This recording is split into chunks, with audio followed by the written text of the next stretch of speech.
Part 5. The Ethics of Strength.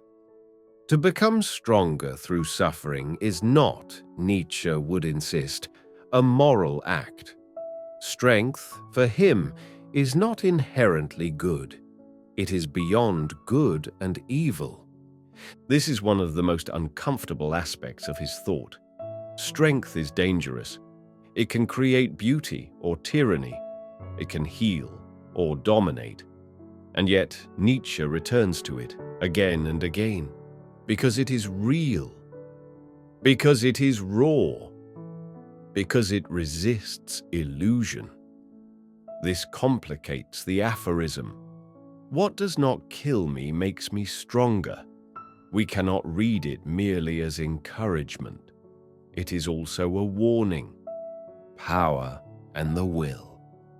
At the heart of Nietzsche's philosophy is der Wille zur Macht, the will to power. This is not merely the desire for control over others, but the deeper drive to assert, to express, to become. Every living thing has it. A tree growing toward the sun, a bird defending its nest, a child taking her first step.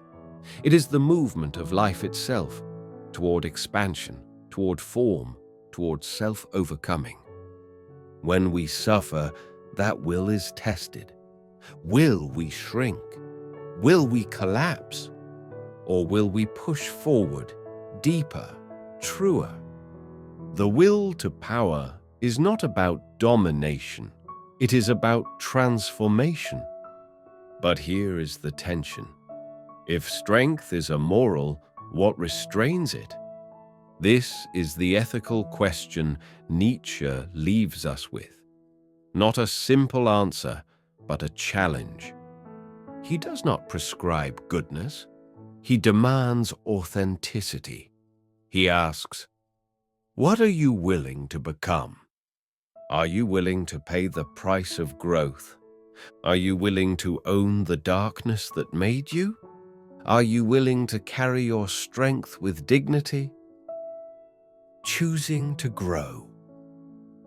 One of the most radical implications of Nietzsche's aphorism is that it implies a choice. Not the choice to suffer.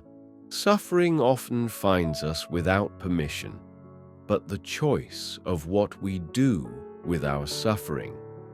This is where Nietzsche becomes most demanding. He is not content with survival.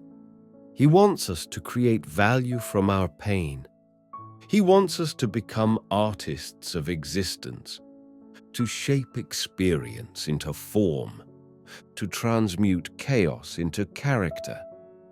And this is hard, because it means we cannot passively wait for time to heal us.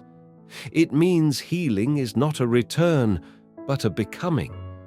It means no one else can do it for us. You must look into the wound. You must extract meaning from it yourself. You must stand up and say, I will not be less because of this.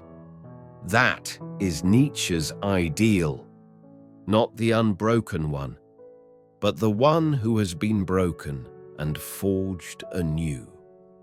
Strength without cruelty. But is it enough to become strong?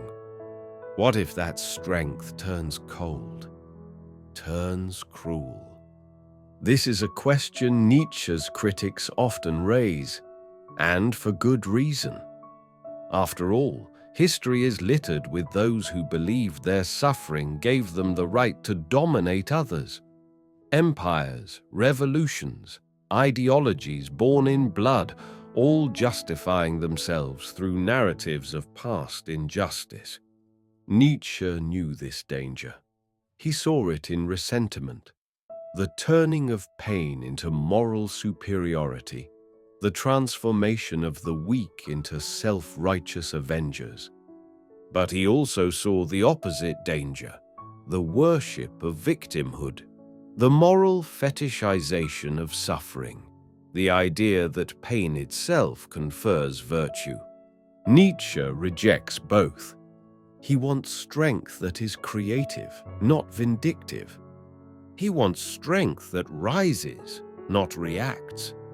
He wants strength that dances, like his eternal image of Dionysus, the god of joy and destruction, of ecstasy and fate.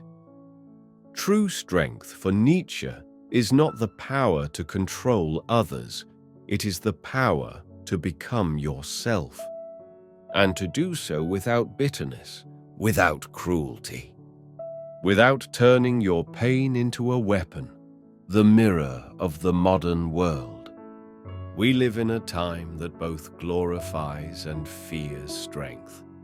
On the one hand, we are told to hustle, to grind, to be alpha, strength as dominance, as productivity, as relentless ambition.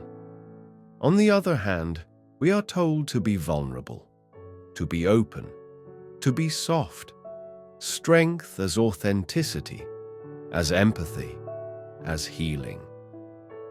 Nietzsche does not fit into either mold. His strength is paradoxical. It is fierce but introspective.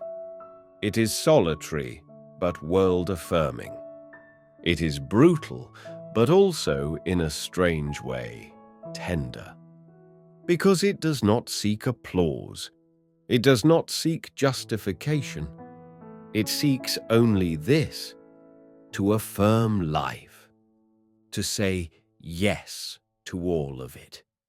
Even the darkness, even the despair, even the days we almost did not make it, the strength to affirm. Affirmation is Nietzsche's ultimate act, not celebration, not naive optimism, but a full-bodied, defiant, cosmic yes. To say, I do not need my pain to be explained. I do not need it to be fair. I do not need it to have purpose imposed from without, because I will make my own purpose. I will take the chaos, and I will weave it into myself. I will be the loom on which suffering becomes strength, not in spite of what I endured, but because of it. Not because I deserved it, but because I dared to answer it. This is what Nietzsche asks of us: not to survive, but to transfigure; not to endure, but to create; not to be made strong by what does not kill us, but to make ourselves strong through the refusal to be undone.